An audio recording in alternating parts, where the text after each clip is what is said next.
If you're like most entrepreneurs, you think your competitive advantage is in a strategy, but that's actually not true. You can have a competitive advantage without a fancy strategy or funnel or system by simply being exactly who you are. And in this episode today, I'm going to talk about this Yap challenge with, I believe, Jessie Jean is her name, that is trending. Everyone is talking about how this entrepreneur made millions and millions of dollars when everyone thought that digital products and services were dead. And they are, in fact, not. And I am very excited about this. I'm calling it the era of the mini mics. We all have these mini mics. Too bad I didn't invest stock in all the mini mic companies. But I'm actually excited about this for a different reason. And that's what I'm going to talk about in this episode. Welcome back to the Messy Success Podcast, where your growth is our favorite topic. I'm your host, Elizabeth Henson, and here on the podcast, we share behind the scenes of building a business using our community-based marketing and real-life lessons that make your business easy and profitable. We help you combine your dharma, your unique skills, and your offers to build the business of your dreams on your terms. I don't give average business advice. I'm here to help you unlock the superpowers that are already within you. So make sure to follow along, and I promise you will start becoming even more magnetic, and you will see your own community grow around your brand.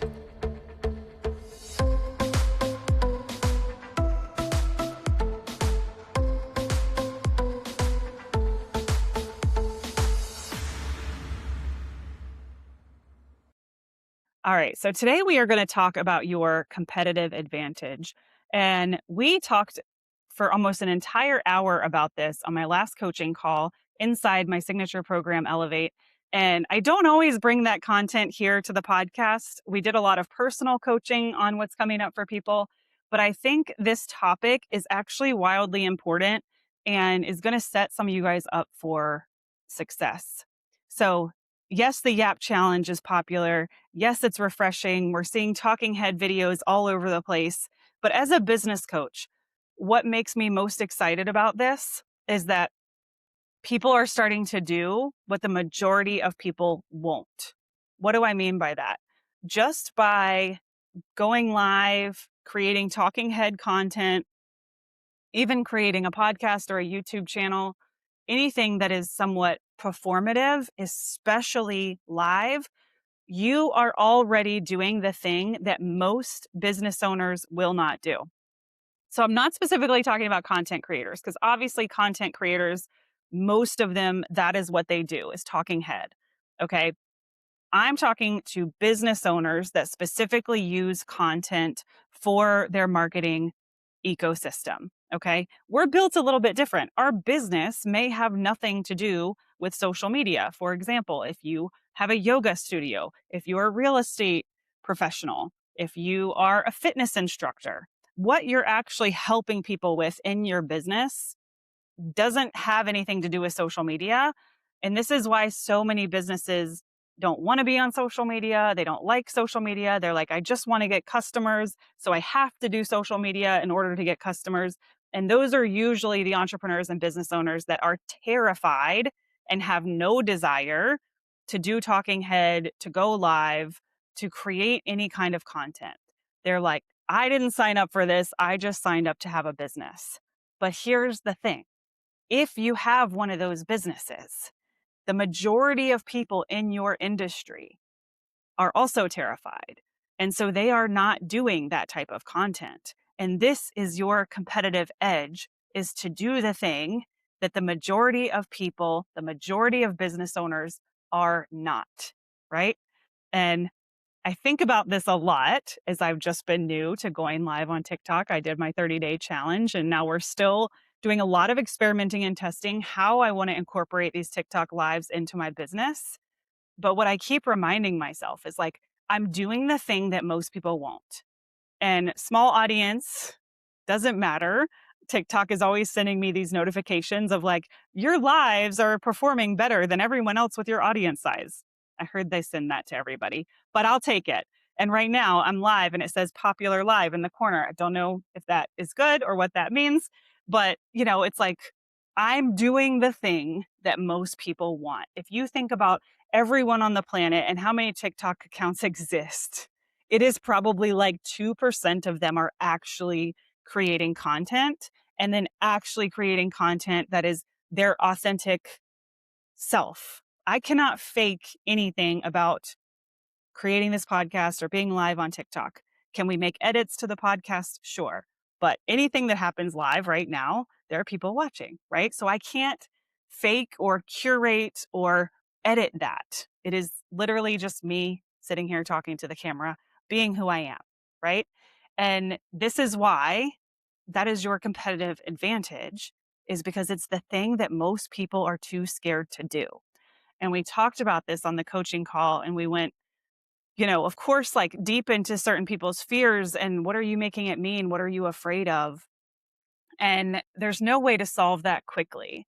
But what is interesting for me, especially with going live on TikTok and being new to putting myself out there in that way, is like literally within the same minute, I'll get a comment that's like, "You're ugly, you need Botox." And then I'll get a comment that's like, "You're beautiful, marry me." Right? Like literally back to back. But what I have learned and like this skill that I have mastered from being someone who goes live and is creating content is that both of those things actually hold equal value, which is none, because they're both someone else's opinion. Okay. So most people are so afraid of criticism. They're so afraid of being told that they did a bad job or that they're ugly or that they're not smart, that they allow that to hold them back from showing up for the people that need them the most, right? And over time, after doing all of this work and self-development and being a business owner, I just decided that any feedback that I get is no different than someone saying, "You're purple, you're purple, you're purple." And I know that's not true. So therefore, that type of feedback doesn't matter. If someone says I'm ugly, I know that's not true. If someone says I'm stupid, I know that's not true, right? It's the meaning that we attach to those things. And if we fear them, they're more likely to happen because then we're going to show up nervous. We're going to show up overcompensating, trying to look good or whatever it might be. But if we're not afraid of the thing, because we know that we get to choose the meaning that we attach to it, then suddenly there's nothing to worry about. I even remember my aunt one time saying to me, like, "I can't believe that you get up and speak in front of that many people." She's like, "I'd never be able to do that. I'd be so afraid of what they would think." I'm like, "Yeah, but it's just what you're making it mean." So if someone says they don't like you or they don't like your energy or your performance, it doesn't really matter. It's simply the meaning that you're attaching to it as the person receiving that. So we talked about that. And what I thought was so interesting about this room of business owners yesterday is like 12 business owners, myself, and maybe two others in the room create, this type of talking head content on a regular basis. I'd say all of us, have done over 100 videos or speaking engagements in that way. And then the rest of the room, let's just say is like 9 people, is kind of split between women that are just getting started and they're doing their first couple videos and they're terrified and they're doing like a million takes before they hit publish. And then there's some in the room who haven't even done their first yet and they're terrified. So even if you look at a case study of 12 business owners, only 3 of us are doing the thing that most people won't. So the 3 of us have this competitive advantage over everyone else in our industry, or at least the majority, that won't show up in that way. Even if you're not good yet, right? Someone just told me today that they listened to my podcast episode number 2. And I was like, "Oh my God, that's so embarrassing. I have no idea what I even talked about on that podcast." Right? But I was doing it. I was doing the thing that most people wouldn't do back then. And that's a competitive advantage. And, I'm just using the talking head and the content creation as an example, but I want to challenge you to think about your specific industry and what is the thing that you're afraid to do that most people won't do? What comes up for you when you ask that question? What is something that I could be doing that most people in my industry would not? You know? And for a long time, that was podcasting or blogging or YouTube, right? Most business owners weren't even doing that yet. Whereas now there's more, but it's still enough to give you the competitive advantage in whatever it is that you are doing. So I want to encourage you guys, sure, go research the Yap Challenge. I'm sure that Jessie Jean is amazing. I have not paid attention to it other than seeing the amazing results of like more small entrepreneurs and content creators in my feed who are doing this talk. I need to stop swiveling. I got a swivel chair. And I noticed when we went back to the other video, I'm like constantly swiveling. I'm going to try to stop doing that. I'm seeing all of these people in my feed now with their tiny mics and their talking heads and they're nervous. And I'm just so excited for them. I'm so excited for the people that are on the other side of this. And now they are starting to see and understand their competitive advantage and what they can do and bring to the world. And if you're not doing something in your business because you're afraid, if you're not going after the thing you want, you're actually being quite selfish, assuming you're in the service industry of some kind, right? Because that's us making it about us. Like if I didn't show up, because I was afraid what people would think of me, or I was afraid that, they would make a comment on my looks, then I'm actually holding myself back from reaching the people that need me the most. And that's a selfish act, right? So that's why I leave up content that I think is cringe. I mean, the video I posted yesterday, I think is super cringe to watch myself, but I'm not creating it for myself. I'm creating it for the people who are on the receiving end, right? Again, that's the competitive advantage because most people will not do it. They can't get out of their own way. They can't get out of their own fears. I'm afraid somebody will say something bad about me. I'm afraid my great uncle will, who doesn't like my mom will see it and tell her, I don't know, whatever your specific fears are. I'm afraid it'll go viral and then all of a sudden I don't know how to handle it. The fear of success, whatever you're afraid of. If you're trying to create a business around a service that makes the world better or makes somebody's life better, you're making it about you by worrying about those things. And the only way to improve is to put in more reps, right? The only reason this podcast is doing well, like we're getting close to 1,000 downloads a month, is not because I was so good at the gate, but because I put in the reps, right? And that's like, in the big scheme of the podcast world, I'm like, that is not even brag worthy. That's just like slow and steady, baby. Right. But the validation is in putting in the reps, not in, what people are doing or saying. Do we get positive reviews and things like that? Of course. And I'm thankful for that. But I don't necessarily attach any more meaning to something because it was kind, because at the end of the day, it's still someone else's opinion. Right. And if I give that opinion so much power, then of course I'm going to give my power away to an opinion that's not positive. So I want you to run with this competitive advantage a little bit and figure out how to make it work in your business. What kind of ways can you give people the experience of you? Right? That's why I host events, is because I know when I give people the experience of me in a group setting, they want to work with me. That's the same reason I have the podcast, because people get a much better experience of me by listening than the content that I create on Instagram, right? The content's great, but that's not an experience of me unless it's live like this or my authentic personality in some type of talking head video, right?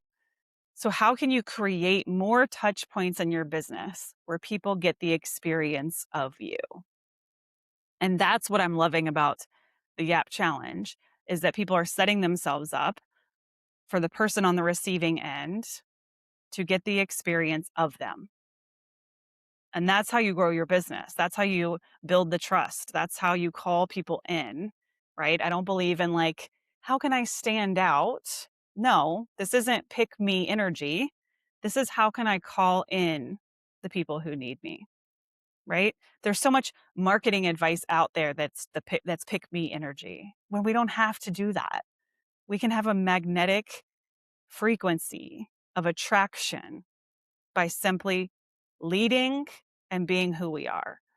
So if you want to build a community, it all starts with leadership. You can't have a community without a leader and without a vision and that frequency of I'm showing up for the thing that I'm passionate about and how it makes the world better, regardless of what anyone else fucking says or thinks, right? And people will believe that conviction, even if you use the same words as somebody else. The power is in the conviction and what I call your 10 out of 10 certainty. You have to be 10 out of 10 certain in yourself and the work that you're doing and the thing that you're creating in order for people to want to buy it. If you're 8 out of 10 certain, people can sense that missing frequency and they're not going to trust and they're not going to buy. You've got to be 10 out of 10, right? And that takes reps. The first time I went live, I was not a 10 out of 10. It was, oh, hey, friends, I'm just popping on here today, right? How many times have you seen that? But I had to start there to get here.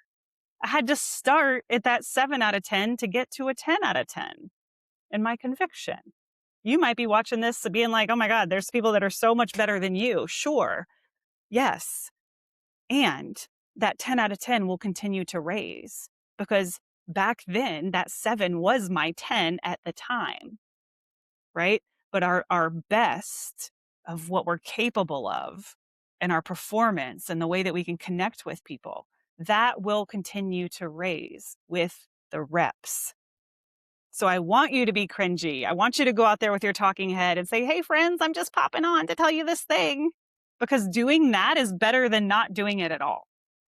Because there will still be people who resonate, right? But you will become more powerful. You will become more of that 10 out of 10, the more reps that you put in and the more often that you do it. So again, what I'm going to leave you with today is where can you create a competitive advantage for yourself in your business by giving people the experience of you in more places, more touch points, whether that's podcasting, YouTubing, blogging, substacking, talking head, I don't care what it is. Whatever makes you feel like you are a 10 out of 10, you can scream from the mountaintops what it is that you do and how you help people and give people the chance to experience you, right? Not writing the perfect caption, not creating the perfect reel with the perfect trending audio. How can you give people the experience of you? And that's why I'm on the sidelines, cheering for this YAP challenge, seeing more people show up in their power and learn that they can put in the reps, and raise that attraction frequency by simply being themselves and stepping into that live and authentic power and getting away from this AI and curated content. And that's what people want. People want that authentic connection. That's why lives do well. That's why talking heads do well, because people can actually experience you and connect with you. Okay, my friends, thanks for tuning in. If you're listening on the podcast, make sure that you go find us on YouTube so that you can see the video and how freaking good the studio looks. I'm beside myself right now, even looking at it. It looks so good. So make sure that you head over there. I'll make sure that we put that in the show notes. Our YouTube is a hot mess, but we are trying to get more of our podcast episodes over there, especially now that we have a new fancy studio. I'm so excited. I had some major thrift store wins where we got these plants and the vase, and I'm just I'm a grown up. It looks so exciting. So make sure you guys head on over to YouTube and check that out. Tag me on Instagram. If you're starting to do any of these things that are taking you outside of your comfort zone, and something in this episode resonated with you, make sure you tag me and let me know. We were also on a different call with some of my peers. We were talking about, and then I got to go, I promise. When I started my podcast, years ago. I think it was like 2017. Okay. And podcasts were kind of like this new, really popular thing then. Of course, I was still doing the thing that most people wouldn't. So I gave myself a competitive advantage by even having a podcast. But what was interesting is that the amount of people that would leave a review, that would tag us on Instagram, that would send me a DM that they listened was so much more frequent. Because if you've been around for a while, if you've been an entrepreneur for a while or a content creator for a while, you probably remember when that was how you grew on Instagram, was like by tagging other businesses so that you could get visible on their page. And that still exists with collaborations and stuff, but it's not the same. That would literally used to be the way, was like you post about someone else's business and you tag each other, and it does so well. So people would constantly tag my podcast that they listened, that they loved it. You can go to my Instagram and my highlights and you can see the podcast evolution in the highlights. And people don't behave that way on social media. So I'm not getting the quote unquote validation for the show that I used to, but we're getting, 5x the amount of downloads, which I just think is interesting. And we can see these patterns in the industry that engagement and authentic community connection is way down, but the listenership of my podcast is way up, right? So people are still connecting. They're still listening. They're still tuning in. They're just not taking that time to go on Instagram, send me a message, tell me they listened, yada, yada. So I was having this conversation with my friends just about how that landscape has changed. And it was so funny. Last night, I got a message from a listener who was a bride of mine in 2015 when I was still shooting weddings. And she was like, I haven't listened to the podcast in a long time, but I listened to this episode. And I was like, that's really funny how the universe works, and gave me this little like wink, right? But we can't measure our success based on comments and validation and reviews. Those things are great and those things are social proof, but the downloads are the downloads. So that's just an interesting sidebar, because I know those of you that have been in the game for a long time have seen some of those changes happen. So don't just assume, because people aren't liking, commenting, engaging with your content, don't assume that they're not still paying attention, because they are. And trust the numbers and the data and the analytics more than you trust the engagement.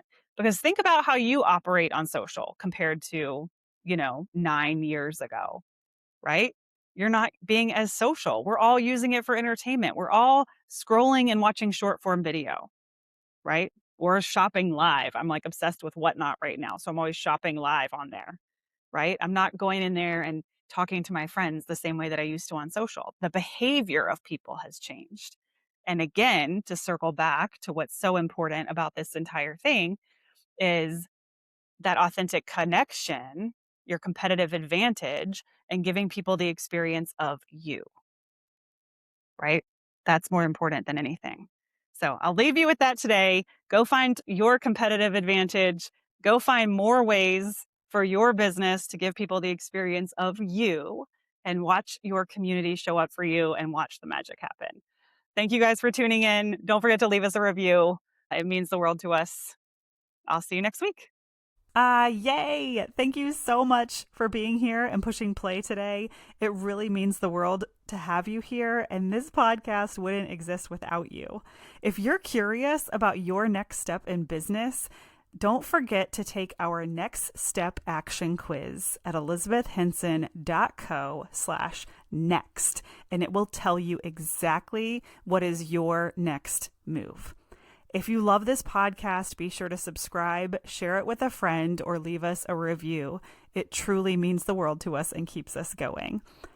If you have a question or maybe a barrier in your business, we would love to invite you to submit your question, and we are even starting a new series where we will be coaching live on the air. So if you want to hear more about that, or have your question answered, or just maybe feel brave and vulnerable to share about your business here on the podcast and get some support live on air, go to elizabethhenson.co/ask, and we really hope to hear from you. Thank you guys so much, and we'll see you next week.